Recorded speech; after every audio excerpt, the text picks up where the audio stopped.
Video news में मैं हूं आपके साथ शिवानी। चले रुक करते हैं आज की बड़ी खबरों पर।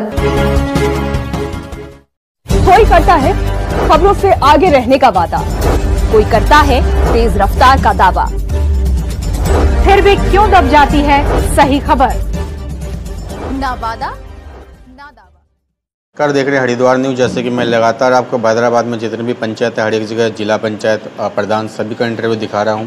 जिला पंचायत में इस बार खड़ी है महिला प्रत्याशी है, लेकिन बात करते हैं सर से, आप लोग क्यों चुनाव लड़ना चाहते हैं, उद्देश्य क्या है? देखिए, हमारा जो उद्देश्य है वो उद्देश्य है, क्योंकि जहाँ तक मेरा मानना है कि पढ़े लिखे लोगों को लोकतंत्र का हिस्सा होना चाहिए। अगर पढ़े लिखे व्यक्ति सामने नहीं आएंगे तो कहीं ना कहीं हम लोग आज भी जो व्यवस्थाएं चली आ रही हैं, क्योंकि आपने देखा भ्रष्टाचार ने भारत में इतनी गहरी जड़ अपनी जमा ली है कि उनको भारत को भ्रष्टाचार करना मुक्त करना बहुत मुश्किल है। तो हमें भ्रष्टाचार से मुक्त करना है तो पढ़े लिखे लोगों को सामने आना होगा, क्योंकि मैं स्वयं असिस्टेंट प्रोफेसर हूँ और मेरी वाइफ भी जो है वो PhD है, जो चुनाव लड़ रही हैं। तो कहीं ना कहीं हमें महसूस दिया कि जनता की जो समस्याएं हैं उन समस्याओं का निदान हमें आगे बढ़ कर के करना होगा, उनका नेतृत्व करना होगा और उस नेतृत्व के आधार पे हम जनता को उनके जो भी हमारी सरकार के द्वारा योजनाएं चलाई जाती हैं, जो भी संवैधानिक अधिकार हैं, उनको हमें अगर उनको देना है तो पढ़े लिखे व्यक्तियों को सामने आना होगा, ये मेरा मानना है। जिस तरीके से लगातार आपने भ्रष्टाचार पे आवाज़ उठाई, सड़कें और नालियां हैं आपके जिला पंचायत क्षेत्र में 5.5 पंचायत आते हैं, किस तरीके से उनकी हालत अभी है? देखिए, सड़कें और नाली की जो समस्याएं हैं ये तो एज इट इज़ चलती रहती हैं, क्योंकि आप देखते हैं नगर पालिका में भी और हमारा जो ये क्षेत्र है इसमें भी ये किसी नगर से कम नहीं है। तो यहाँ भी कभी सीवर लाइन डल रही है, कभी पाइप लाइन डल रही है, कभी कुछ डल रहा है। तो नाली और सड़कें की जो समस्या है वो बहुत बड़ी समस्या नहीं है, जहाँ तक मेरा मानना है, क्योंकि बहुत सारे जनप्रतिनिधि होते हैं। आप अगर भारत में देखें तो सांसद से लेकर के और निचले स्तर तक ग्राम पंचायत सदस्य तक होते हैं, जिसमें आपके विधायक भी आ जाते हैं, जिला पंचायत सदस्य भी आ जाते हैं, ग्राम प्रधान भी आ जाते हैं, क्षेत्र पंचायत सदस्य भी आ जाते हैं। फिर इनके जो प्रतिनिधि के रूप में क्षेत्र पंचायत प्रमुख हैं, जिला पंचायत अध्यक्ष हैं। तो बहुत सारी निधियाँ हैं जो सड़क और नाली पे काम करती हैं।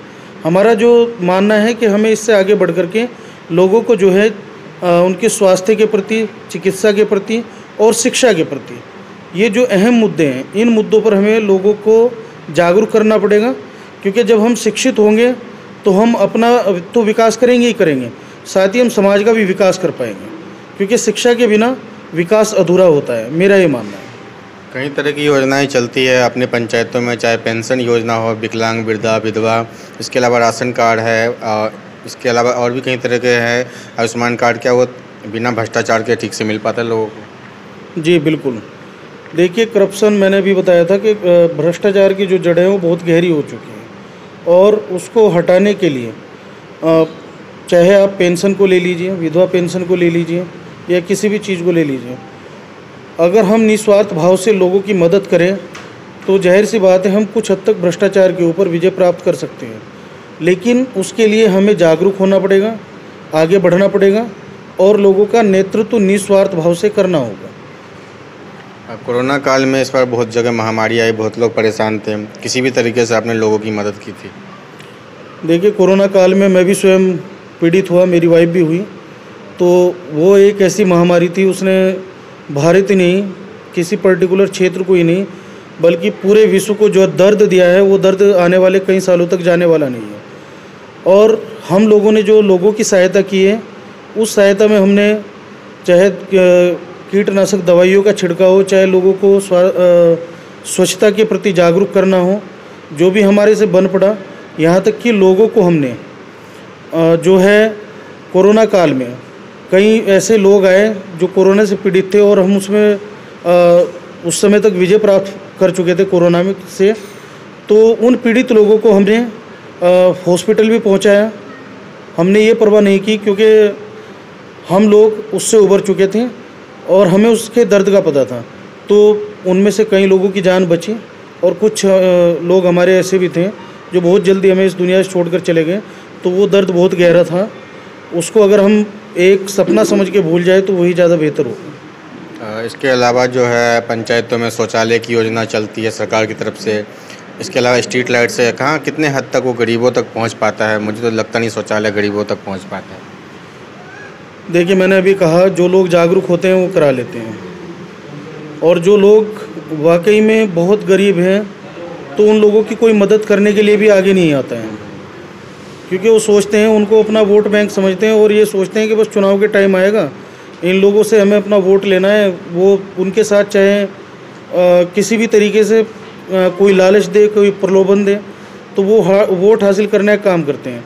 लेकिन अगर जनता हमें, हमारे क्षेत्र की जनता हमें मौका देती है, तो हम आपके माध्यम से ये कहना चाहते हैं जनता से कि हम आने वाले समय में जो भी गरीबों की समस्या होगी, चाहे शौचालय की है, चाहे उनके मकान से संबंधित हैं, उन समस्याओं का हम अपने स्तर से लेकर के, और जितने भी, क्योंकि मैंने बताया बहुत सारे प्रतिनिधि होते हैं, तो हम अगर हमारे स्तर से वो काम नहीं होगा तो हम उन प्रतिनिधियों के पास भी जाएंगे और उन गरीब लोगों के काम को करा करके आएंगे, और कोशिश करेंगे कि भारत सरकार का जो स्वच्छता अभियान है, हर घर में शौचालय होना चाहिए, उस अभियान को हम साकार करने में अपना योगदान दे सकें। कैंडिडेट का नाम? किरण। देख पा रहे हैं किरण जी जिला पंचायत के लिए खड़ी है और सभी लोग से चाहती है एक बार समर्थन जनता का उनको मिले 5.5 पंचायतों का, तभी जाके वो जिला पंचायत क्षेत्र में आगे में जाके और विकास का काम करेगी। क्या कहना है? बहुजन समाज पार्टी समर्थित प्रत्याशी हैं, और क्योंकि ये क्षेत्र भी बहुजन समाज से बाहुल्य क्षेत्र है, और सब लोगों का, बहुजन समाज को ही नहीं, हमें जो है स्वर्ण समाज का भी पूरा सहयोग इसमें मिल रहा है।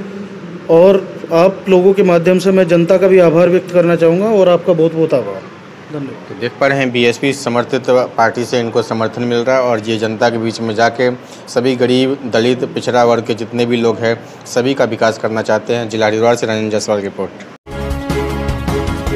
मेरे साथ बस इतना ही। बाकी की तमाम खबरों के लिए देखते रहिए यू न्यूज़।